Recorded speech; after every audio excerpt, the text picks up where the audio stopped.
Welcome to Season 3 of the Take the Leap podcast. We want to thank you for being a part of this journey with us. Whether you're just starting to tune in or you're a longtime listener of the podcast, you can expect to hear from entrepreneurs in all stages of their journey, how they got to where they are, and all the mistakes and victories they've had along the way. We're excited to share new guests and have some returning folks from our first 2 seasons. Thank you for being here, and we hope you enjoy this episode. Hello. Welcome back to the Take the Leap podcast. Hi, Ashlan. How are you? I'm good, thanks. How are you? I'm good. It's been a busy week, but a good week. Good. Yeah. Well, I'm excited to recap our conversation. So we have a lot of returning guests, and because we basically just like to talk to people that we love, or like we like to talk to people that like we know from a friend of a friend that we know we're gonna love, or people that we've been like, following and like want to get to know. And Elizabeth Doerr is like one of our favorite like returning guests. Like it's so fun to talk to her. Like every time we have a conversation, it's a great conversation. I always feel like she gives me a mix of like not just like a really good conversation, but like also just like some really good ideas too. I just love talking to her. It's so fun. Yeah. And so yeah, if you listened to the episode already, you know that we talked about a lot of things, and we talked a lot about the world and what's going on right now and what's going on in our country, and which is not like necessarily a fun topic of conversation. But one thing she told me that, and this was just like really inspiring, like I know this, but it was good to hear it again, and it was good to hear it from her because she gave us some ideas. And she said, you don't have to be an organizer to make a difference. And everybody has a role, whether it's leading, supporting, donating, or simply showing up. And I really think that's true because I feel like, excuse me, I feel like, it's with everything going on, it's really easy to kind of get in this like shame spiral loop of like, I should be doing more, I should be helping, but I don't have time to help, or I should be protesting, but I can't protest because of XYZ, or I should be running for city council, but I can't actually run for city council, So like, those are like the big things, right? Of what you can do to help. And then there's also a lot of other things that you could do to help too.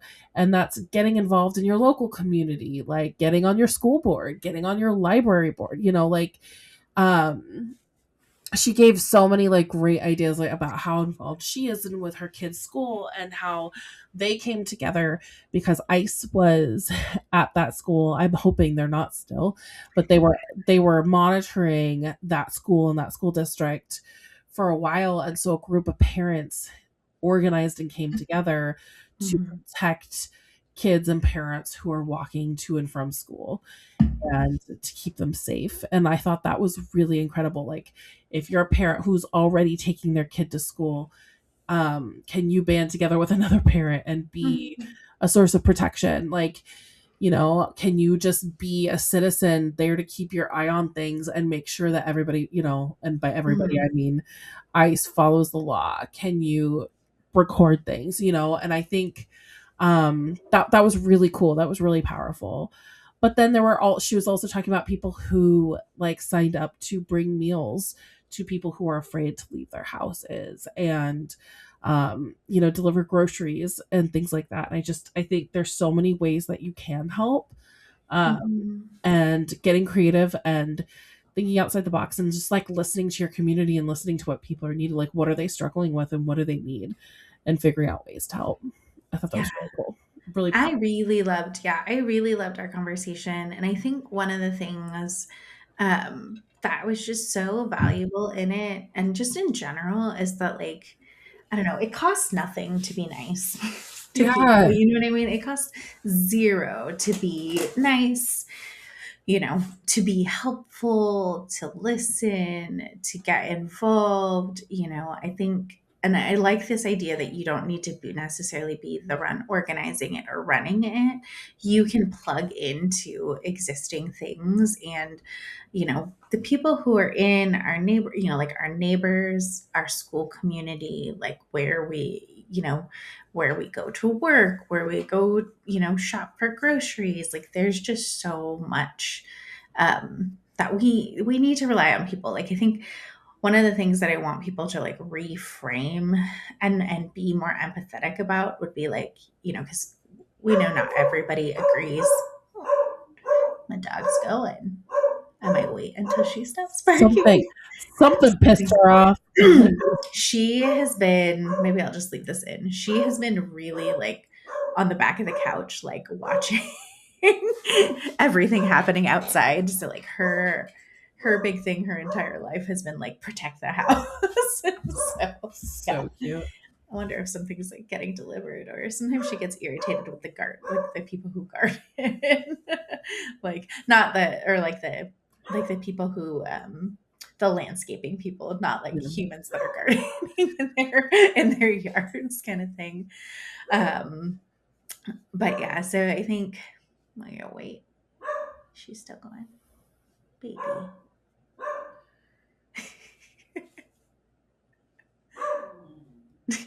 I don't know if you can hear. Oh, I can. Yeah. There was a little extra growl there. Oh, she really told them. I know. That was cute. Anyways, so oh gosh, I lost my train of thought. Oh yeah, okay. Now I remember what I was saying. I wish more people would have like the empathy to understand people's situations. Like, what would you want to happen if you were like, if the tables were turned, if you were dealing with that, you know what I mean? Like having compassion and just like thinking through like, you would want somebody to lend a hand or to be protective or like to treat you as a human, if you were going through something like this as well. And being involved and open with your community, because we need each other. We do. And that's the only way that we're going to get, through what is happening right now as well. Yeah. Exactly. And another point she made, which I needed this reminder, is that doom scrolling isn't action. Yeah. Staying informed is like really important, but so is your mental health and balancing. Like, we were not meant to consume bad news 24/7. And the news is only for the most part going to share bad news. One, because that's kind of what's happening right now. And two, because that's what's going to get people to click on it and look at it and view it. Yeah. And so as much as addicting as it is to sit on your phone and just keep scrolling the headlines or keep scrolling through the content and seeing all the negative things that are happening, you also do have to shut down a little bit and take care of yourself. And that, doom scrolling is not action. I think that sentence just kind of speaks. Says it all. Yeah. Well, yeah, the doom scrolling, the being careful with what you share, like, because a lot of times we're like sharing it and like the impact that can have with folks around you. And to do, like if you are feeling a particular way about things that are happening, just like ask questions, ask how you can get involved. Is there, I don't know, you and I have always been people who volunteer and like, do more than like our day-to-day job. But I do remember like a lot of times like being in Portland before, people would be like, well, why are you doing that? I was like, I don't know. It feels good to give back to something. Like I get the joy of like being able to help somebody out of it. And there's no expectation, you know what I mean? Like it's just doing good to do good. And, I think more people should be thinking about, humans as, as a whole. Oh, I can't remember what we were watching. We were watching something recently that was saying that like human beings, back in the day, like Neanderthals and things like that, they found bones that proved that people had like disabilities back then, like disfigurements, like either, like their bones were fused in a weird way or something like that. But it showed that we as humans take care of other people. Like it's not like, know, in like the real like animal kingdom, like if a I'm just going to use the example, like if a baby lion can't, do things, like they'll either eat it or leave it to die. Whereas like humans, we have that thing where we're like, oh, you can't, you're not able to do that, we still want to keep you alive and like you're part of, like the society and things like that. And that is something that really separates us as humans, is that like emotional, like that community of care kind of aspect Yeah. that we have, I because we're love better that together. example. Yeah. I love that so much. And it honestly perfectly tees up just kind of like the other thing that we talked about, which was like community care is a powerful act of activism, Mhm. because when we care about our community, when we support each other in tangible ways, I think that's just as important as kind of the more large scale efforts in Mhm. activism, because we're proving that we care about each other. And I think what they don't want us to do is they want us to be in the doom scrolling, because that Mhm. is inaction, right? That makes us depressed, that keeps us down, that keeps us from caring for each other, asking questions, asking what people need, and like actually trying to do things that make a difference. Because when we as a society are caring about our neighbors and are caring about our local communities and actively involved in them, then we're happier, we are figuring out what we need, and then people are more encouraged to take action, to be involved in local communities and city council and on boards, and then they're going to be more inspired to like keep that going up, right, and actually make a Mhm. change and a difference. And that's the exact opposite of what they want. They want to keep us down, they want us to be individualistic, they want us to just think about ourselves and our family units and no one else, because when we come together, that's when we make a difference. Mhm. Absolutely. Well, yeah. Yeah. You think about like the power of money versus like the power of one person.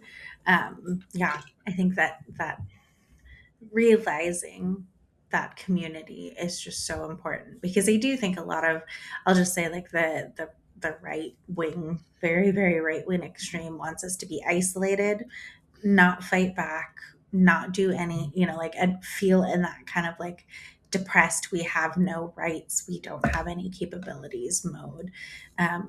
Yeah, and that's, I mean, not that I love our dual party system, but that's why every 4 years or 2 to 4 years, depending on how the congressional vote goes, there's such a shuffle in what happens at Yeah. a federal level. But I think it's important to remember that like the federal level of our government only impacts so much. We still have state level and we still have local level government things that actually have a bigger impact on our lives, and that's where Yeah. that community piece becomes so important, because you're much more likely to be impacted by what's happening, like geographically around you, than you will be, with whatever's happening in Washington D.C. Unless you live in Washington D.C. Yeah, one, maybe. one, one small caveat. One small For caveat. you, yeah, Yeah. proximity to that, yeah, yeah. Well, and just to kind of further that point and close that loop,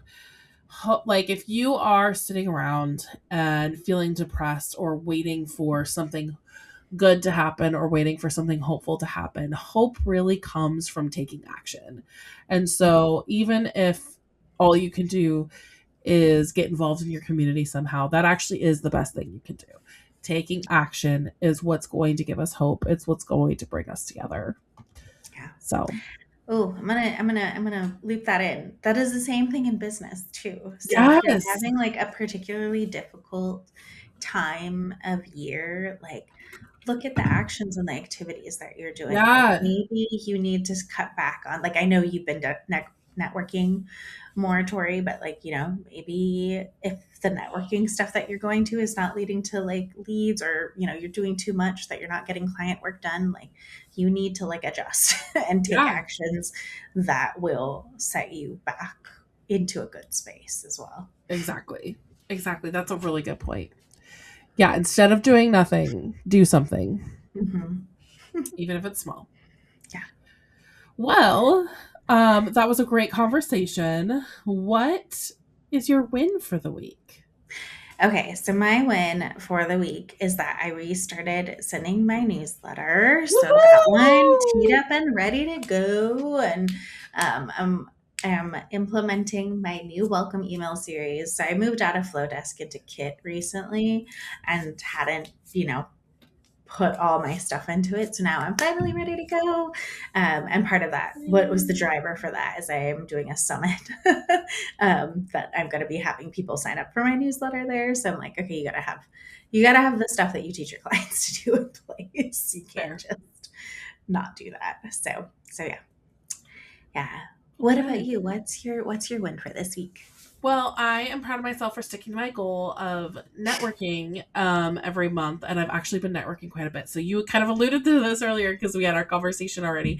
I have been networking, and by networking, I mean I've been really selective on the types of events that I go to. I've been going to like curated events where I know that there are going to be people there that I'm going to want to connect with. Um, a lot of them are not just like a show up and like introduce yourself, but they're like more curated, and they have like questions, and like they kind of group you together. So that's been really fun. I've also been doing like a lot of one-on-one like coffee chats, and I don't know, I've been feeling really inspired and feeling good. I'm not an I wouldn't say I'm fully an introvert, but I also wouldn't say I'm fully an extrovert either. Like I'm somewhere in between, so I do get a lot of energy from being around people, but that social battery does drain pretty quickly, and I do Mhm. need to recharge by being alone and doing my things that I need to do to recharge. And so I think for me there's always, when I have like a steady amount of people events to do, I think that's very helpful. I will get overwhelmed if I have one every day or every week, but I think when I schedule them out like this, like I just feel energized. Good. Good, good, good. Yay. Yeah. I love it. Well, what is your do better for the week? So, I mean, I did a little bit of it. What I need to do better is just like cleaning and just like house chores in general. So, like, you can't really see it, but I've got messy shit, like, over here in my office that are off camera. But I was really bad and I hadn't like folded my laundry like in a while. And so there was like a big, like our floor, we have carpeted floor in our bedrooms. The carpet was clean. So there was like a big pile of laundry in front of my dresser, and then like a couple baskets, and then like another one. It So my happens. husband my husband is very sweet and he does all the wash, but he does not fold.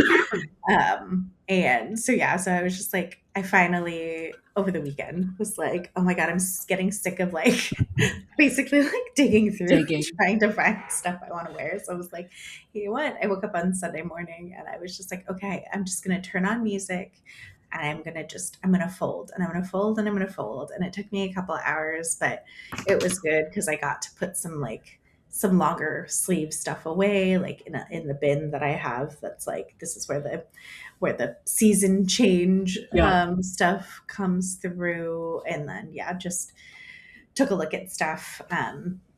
And yeah, there's a lot of stuff that doesn't fit me anymore because I've been losing weight. And so like, made my pile of like, okay, this is stuff to give away kind of thing. Mhm.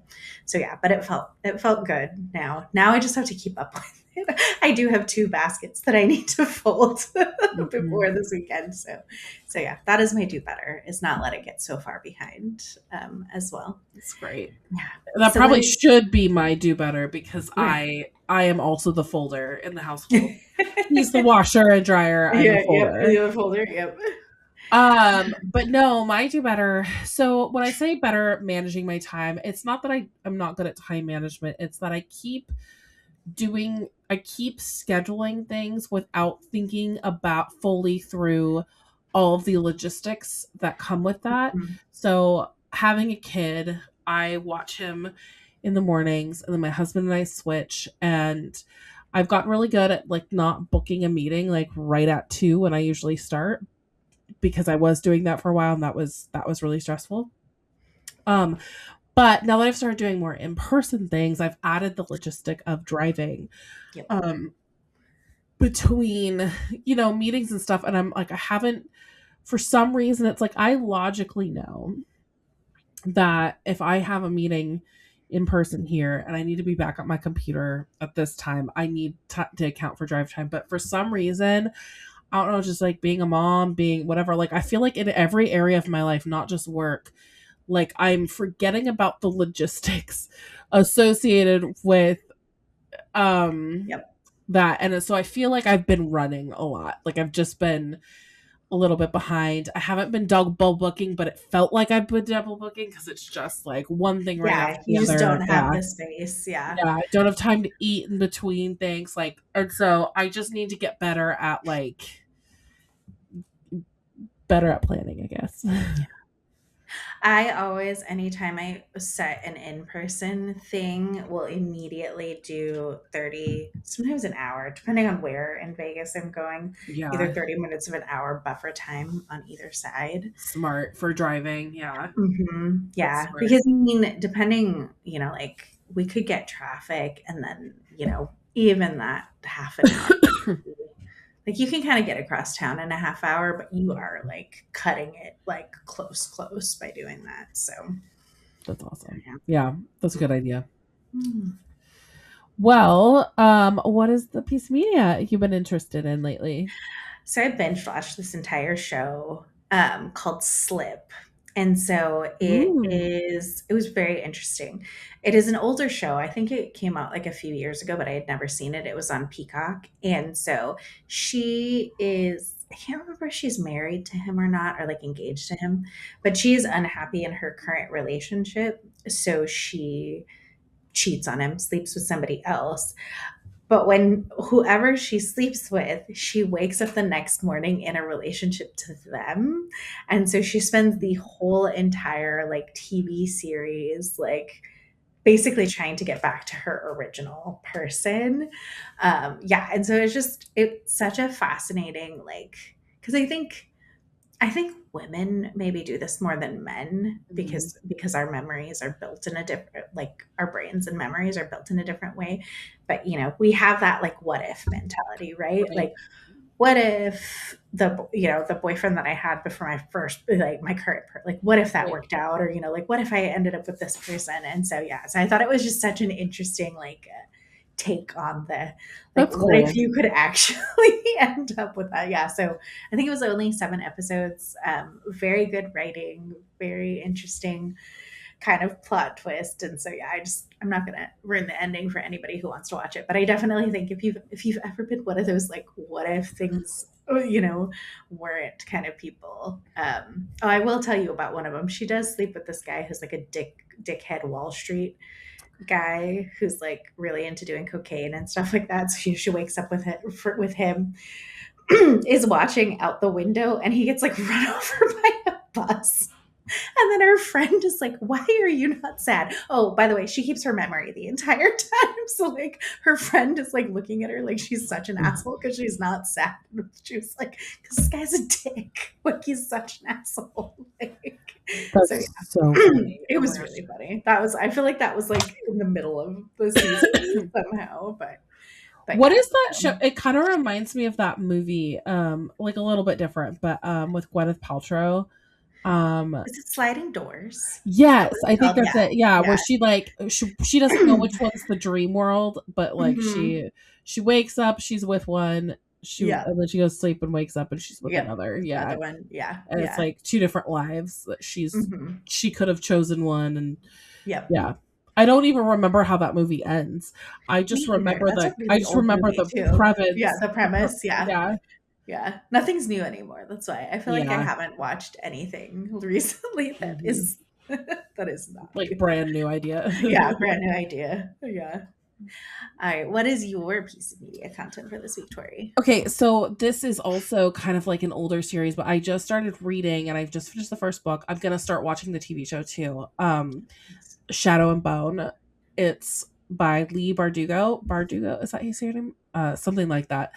I just recently discovered her. I know I'm behind because everybody else knows who she is. But I read another series of hers that I freaking loved and could not put down. So I was like, well, now I need to read everything by her. Hmm. So Shadow and Bone was the next one I picked up, which was kind of her more like young adult Nice. series. And I'm gonna check out, I heard the TV show's great too, but that they canceled it, so there's only 2 seasons because there's 3 books. Okay. So I'm assuming they did a season per book and then they canceled the last one for some reason, even though it was like a popular. Lame. I mean, it's a Netflix show. I feel like they do Okay. that if it doesn't like. If it doesn't hit like a critical mass. Yeah. Yeah, Yeah. yeah. But anyway, yeah, that's what I'm obsessed with at the moment. Nice. I think that's on my TBR shelf. Okay. Well, Okay. she's also just the kind of writer, whatever series you pick up, at least the ones that I've read so far, where as soon as you start, you can't put it down. Like it's just very fast paced, and her worlds that she creates are really interesting and cool. And like two completely different vibes, right? So Shadow and Bone is like kind of this fantasy world where there's this darkness and monsters that live in the darkness, and it's pretty cool. It's a little creepy, and um they're like magic is being used but can only be used by certain people, kind of a thing. And then the other series I read was basically she took the concept of the secret societies at Yale and how they have like influence over the economy, but then in this world they also have access to magic and influence over the magical world. And so it's like very two very different vibes, right? But like very good storytelling, like really fast paced. Anyway, I could talk about books all day. I know. We need to We need figure a book out podcast. our book podcast. Yeah. Our book club podcast. Our book club.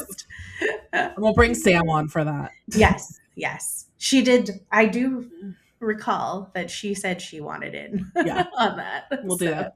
That'll be fun. Awesome. All right, friends. Well, thank you so much for tuning in again. We had another really great conversation, and I feel like this season has just been so filled with like amazing people and amazing conversations, and we've just had so much to talk about. And for all of you who are still listening to us, thank you. Like, I'm so glad. Yes. Yeah. I feel like season 3 has been our stride, like our really good stride. I've been feeling really good about where we've been going with this podcast, and just so thankful to all you listeners. Thanks for tuning in again. Yeah, thank you. Yes. Well, have a great week, and we will see you soon. Bye for now.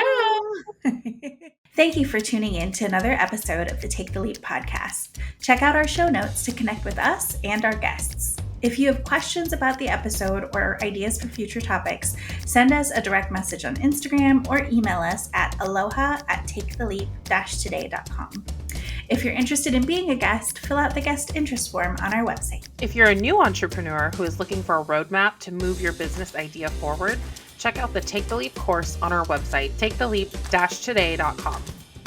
Members who join the course also have an opportunity to join us in bi-weekly co-working and group coaching calls to build momentum and work on your business. And if you'd like a flavor of what we offer, sign up for our free webinar with the 9 essential steps you need to launch your business with clarity and confidence. See you next time.